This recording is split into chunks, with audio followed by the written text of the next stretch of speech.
चला की प्लीज. मी हवं तर गुडघ्यावर बसून रिक्वेस्ट करतो तुम्हाला.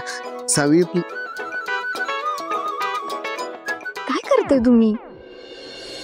तुम्ही ना फक्त रोमॅन्टिकच विचार करा. कामासाठी आली ना मी तर मग, आणि तुम्ही म्हणताय बाहेर जायचं. अहो इथं तुमची आई आली, तिने चुकून जरी आपल्याला एकत्र बघितलं ना तर बंबात जाळ. मग अशी देवाची कृपा म्हणून थोडक्यात वाचलोय आपण. नको. सावी अहो, आपण लांब जाताना बघण्याचे चान्सेस जास्त आहेत की मी इथं असताना बघण्याचे चान्सेस जास्त आहेत, सांगा बरं. आणि हे बघा, मला जर माहिती असतं ना की आई इथं येणार आहे तर मी इकडे फिरकलो सुद्धा नसतो. ती जाऊ द्या, तुम्ही चला की. नाही नाही, त्यांनी आपल्याला एकत्र बघायला नको म्हणून सांगते मी. तुम्ही ना माझ्या आसपास पण भटकू नका आता. हा प्लीज. बघा, इथं रिलेशनशिप मध्ये आल्यापासून आपण एकत्र टाइमच स्पेंड नाही केलाय. मला काय माहिती नाही. प्लीज जरा सेपरेट टाइम काढा की माझ्यासाठी. चला की सावी प्लीज.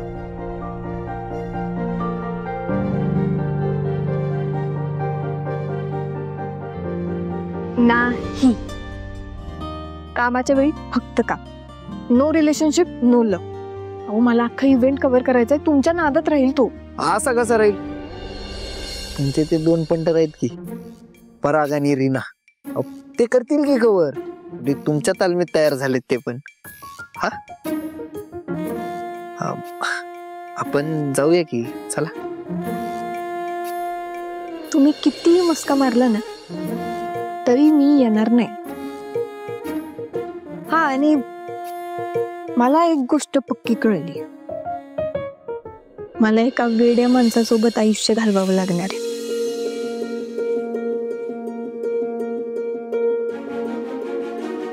जा आता तुम्ही, मी जाते.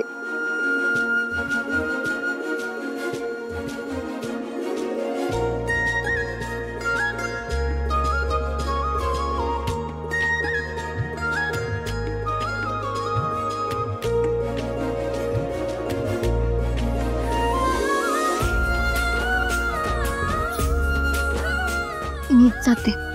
सावी,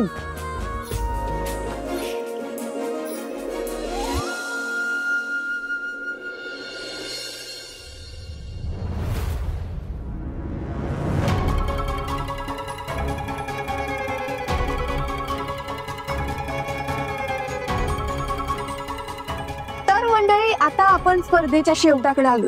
म्हणजे आता आपले परीक्षक आपल्या शेवटच्या स्पर्धकाची डिश टेस्ट करणार आहेत.